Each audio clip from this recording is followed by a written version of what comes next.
ask a little true. I'd like to know your point of view. Narcissistic parents, or you have narcissistic parents, that might mean that for you the holidays are a little bit dicier. Maybe you are estranged from them. Maybe you go to see them, but it's stressful. So I came up with some gifts that they've already given you. Gifts from your narcissistic parents. Gifts that you have because you were raised by narcissistic parents. And these are gifts that have served you in your life and will continue to serve you as soon as you've separated yourself from the abuse. And when I'm talking about narcissistic parents, I'm talking about, they say that like 5% of the population would be diagnosed as narcissistic. So your chances of getting 2 narcissistic parents is like 0.25%. It's very, very tiny. So, you really, if you had 2 narcissistic parents, and these are like, people that aren't just now and again selfish. This is people who are all the time, pretty much all the time, both abusive and neglectful, and it's just how they are. It's how they relate to you as a rule. And so, they're diagnosable. They would be people that would be diagnosable. And so if you were raised by 2 parents like this, I mean, one's bad enough, but if you're raised by 2 like this, or even raised by one like this where the other one doesn't protect you, then it can have these effects. And we hear about the bad effects all the time. So at this Christmas time, I thought it would be great to go over some of the gifts, some of the positive things that happen. The first of these is empathy. Because while it's not ideal to be a selfless child, that is not great. But as an adult, it makes you all kinds of wonderful things. It makes you very sensitive to other people's feelings. It makes you a great listener. It makes you very aware of what's going on with other people, and also another really great thing about it is because of your empathy as a little kid, you learn not to judge people. You always were willing to put yourself in someone else's shoes, to suspend judgment.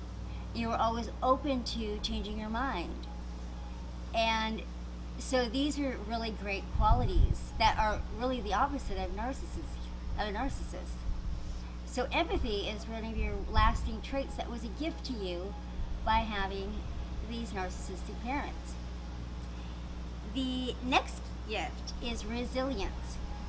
Because your parents weren't giving you all the kinds of attention, children of narcissistic parents are not wimps.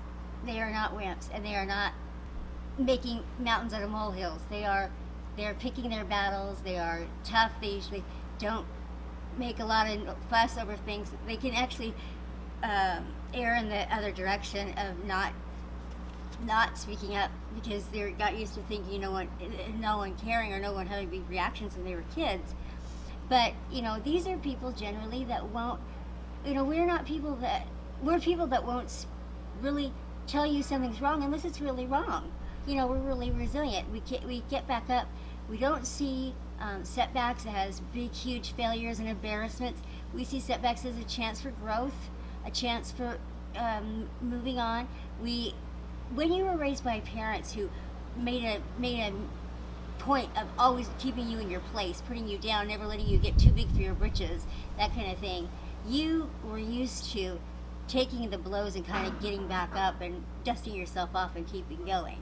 And so that's a really great lasting quality that serves us as adults, especially once we separate from the narcissistic parent. One way that resilience really shows up, I've seen tons in the clients that I've worked with, is in humor and senses of humor. Children raised by narcissists have a great sense of gallows humor. They can make dark jokes that about this whole thing, because it is really a sad and tragic thing, but they can talk about serious things with a sort of sense of humor in a way that I think saves them. And this quality comes from when it was not safe to talk about the heavier emotions. When you weren't allowed to talk about something that was really serious going on, you learned to kind of make light of it.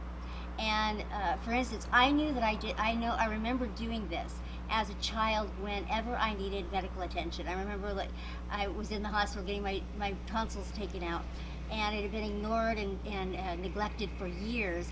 Finally, it got so bad that I had to go in and get the tonsils taken out.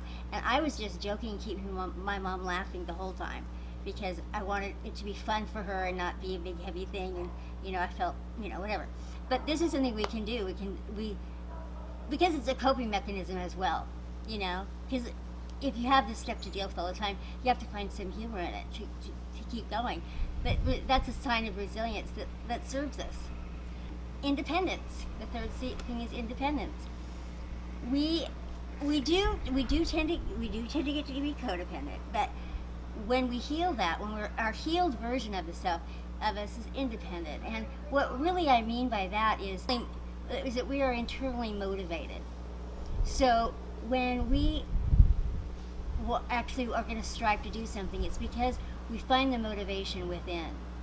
It's not because we're trying to keep up with someone else or keep up with the Joneses, or we're comparing ourselves to anyone else, because by the time you're healing from narcissistic abuse, you've kind of done a lot of paying attention to everyone else's needs, everyone else's stuff, and now you have the time to yourself. You're going to focus on yourself and pay attention to what it is that you need and who you are.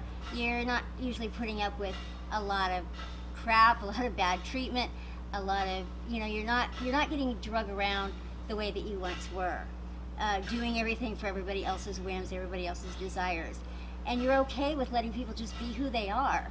You don't want anyone trying to change you and trying to make you into who they want you to be, and you're okay with everyone being who they are. You're quite independent in that way, and you can spend time alone. You like it. You like your time alone. You're a free thinker. You don't need everyone's approval to do whatever you're going to do. Independence can be a great lasting quality of a healed person who was raised by narcissistic parents. And finally, mindfulness. Mindfulness is the fourth gift that you can thank your narcissistic parents for. And this comes from when you were a child. You were always thinking about anticipating what your parents' needs were going to be. Trying to project yourself out and trying to model yourself to meet their needs, whatever they were going to be. And for instance, in my case, I remember always wanting to be older than I was, because I got the very clear message that my mother wanted me to grow up, and so I was trying to grow up, and I was I was rushing my life right along. Well, once you get past that and you realize what a futile effort it always was, you learn to get present in your life, and you learn to pay attention to the small things and the moments that you learn to listen to yourself. You're not busy trying to anticipate everybody else's needs. You're paying attention to yourself in the now. As painful memories actually become sources of wisdom and growth, and you're aware of that, and you're aware of when you're really having a great time with someone or whatever, and you can slow down and just really appreciate it. You can appreciate life, the small things in life, because you've seen painful times, you've had a lot of loss, you know what that's all about. So when things are good, you're mindful of it and you're appreciative of it. And so mindfulness is a great quality to make for a very happy life. So these are qualities that you stand to have in spades. It takes people a lifetime to learn these qualities, if they ever do. And so with children of narcissistic parents, if you go through the healing process and you become healed of the trauma, you're going to have these qualities aced that other people may not ever get, or would take them their entire life to get. So you got some gifts. Every hardship comes with some gifts, and so I think these are 4 gifts that came from your narcissistic parents, and I want to leave you with that for Christmas and all the holidays. Okay, you guys, thank you so much. I will talk with you later. Have a wonderful, wonderful Christmas and a Happy New Year.